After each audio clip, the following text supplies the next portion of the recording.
Hello everyone and welcome to another episode of Rift News, the show most of you are going to watch because, well, you saw the title.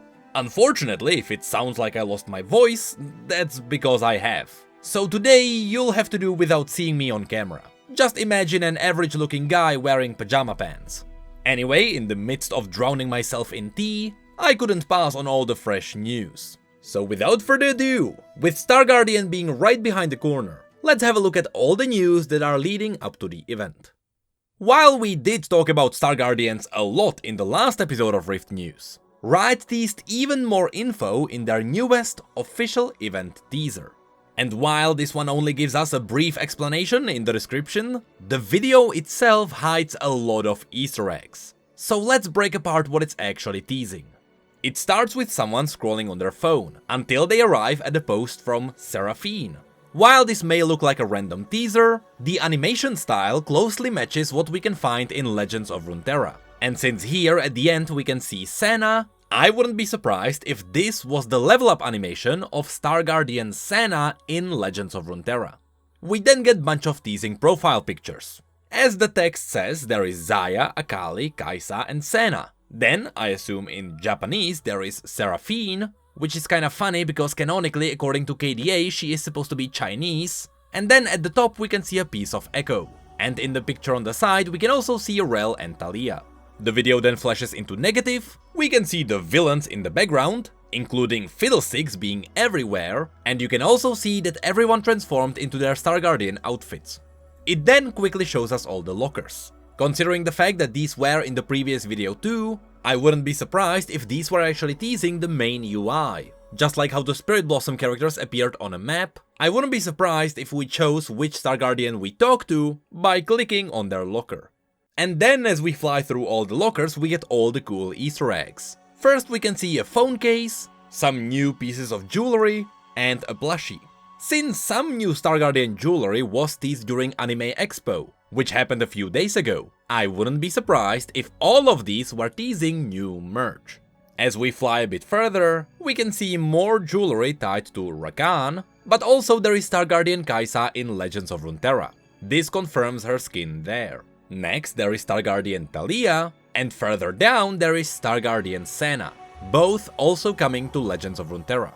And right before the screen wipes away, there is yet more jewelry, but there is also an LP album in the back, which is branded with Star Guardian. So we are also getting brand new Star Guardian music. During the wipe away there are a bunch of different pictures. It's hard to see what most of these are, but some of these could be frames from the upcoming media. Then there is this simple animation, which I honestly don't think is teasing anything major. I think this one was made just for this teaser. And then there is this drawing. I wouldn't be surprised if this very drawing actually appeared in the novel. Maybe you find it, you talk to Kai'Sa about it and something happens. This one simply really feels like a teaser. Also, if you look down, there is a teaser for something that looks like Star Guardian Soraka, with bunch of smaller Star Guardians being below her. We have not seen this art anywhere yet. It's not even part of her splash art. So I don't know what this is actually teasing. And as that art flips away, you can once again see most likely Kai'Sa from Legends of Runeterra. Then the art flies to a table where you can see Star Guardian Talker, even though TFT is not part of the event. There is the same picture from before with all the new Star Guardians on the top left. You can also clearly see that there is Sona and Kai'Sa, and there is also another picture of Kai'Sa on the bottom left. Though you can see that half of her face is ghostly. I wonder if that's related to her tie-in to Akali. You'll see what I mean by this later. And then the picture transitions to actually show us the skin. Star Guardian Akali with her manta ray. And then it cuts to the novel. The interesting thing about this one is, I don't think this is the League PC novel. The style of the presentation closely resembles Sentinels of Light in Wild Rift. So I think this is gonna be the Wild Rift version of the visual novel. You can also see that all the Star Guardians here are the skins that are first coming to Wild Rift. Also, if you look into the background you can find more Easter eggs. We have Pengu, Chibi Jinx from TFT, with the Wild Rift style text on the left, and the blue streak, which is also typical for Wild Rift. There is Vi from Arcane, all the elemental dragons, icons for lanes, High Noon Ash from one of the previous stories, pizza delivery sieve, you can also see the region symbols, and once again more icons for lanes.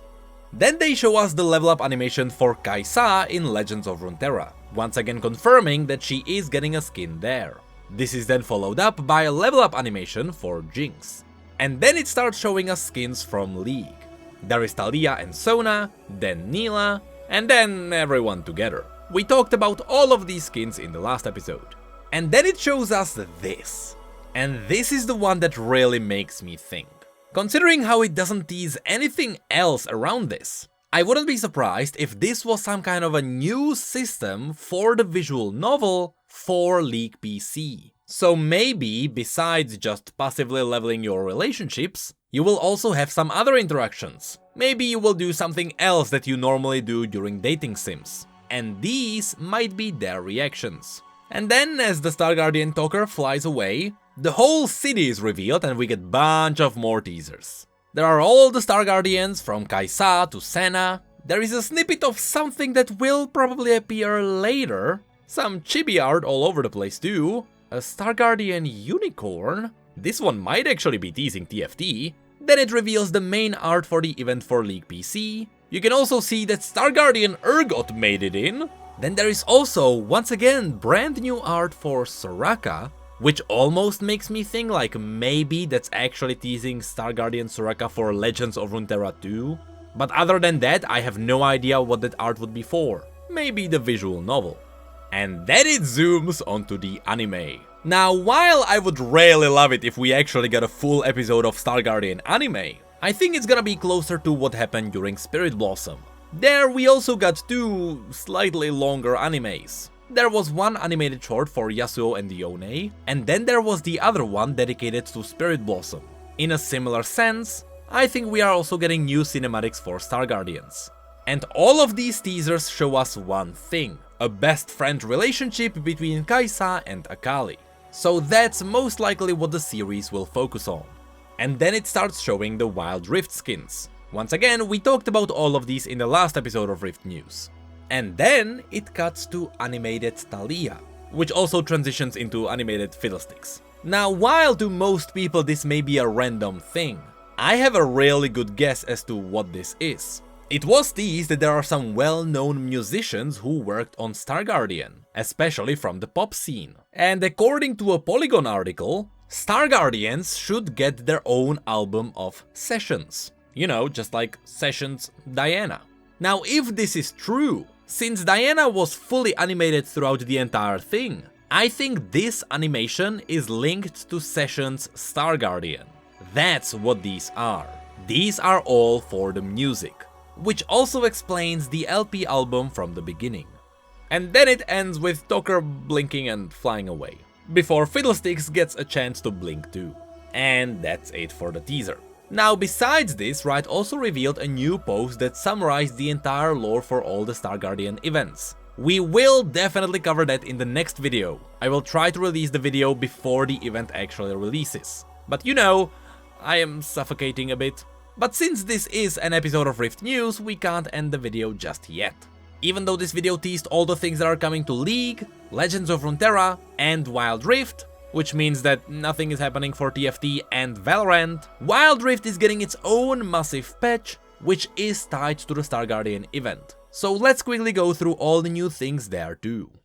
In the massive patch 3.3, Wild Rift is getting 3 new champions. There is Kassadin, once again we talked about him in the last episode. There is Samira, who looks pretty much exactly like she does in League PC. And Sion, who has a really cool HD model. However, there, the crown of Jarvan II doesn't fully replace his jaw, so he looks a bit off.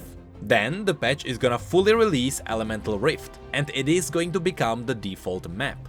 This latest form of the Rift is gonna bring in a new buff. This one increases all the dragon bonuses you already have with each new dragon kill. Also, Elder Dragon gives you the true damage and execute, and the lesser dragons still change the terrain.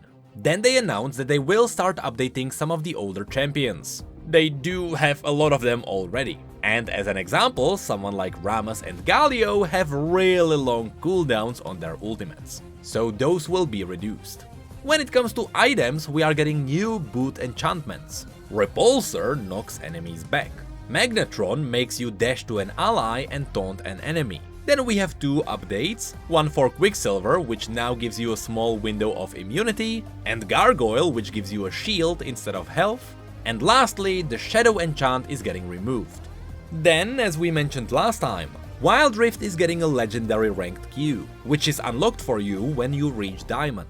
This new ranked queue only opens up on certain times, because otherwise the queues would be insane. And it has 6 tiers to climb through. These ranks will also unlock legendary skin augments. Next, when it comes to the Wild Rift Pass, the detective skins are over, and Stargazer Karma is the new one in line. And then it finally goes into the Star Guardians event. We talked about all of the new skins last time. There is Ari, Rakan, Zaya, Misfortune, Oriana, Senna, Seraphine. However, it was revealed that as you collect star candies, you can use them to unlock new rewards, which include the new variations for Rakan and Zaya. And also, you will probably get them from their own visual novel.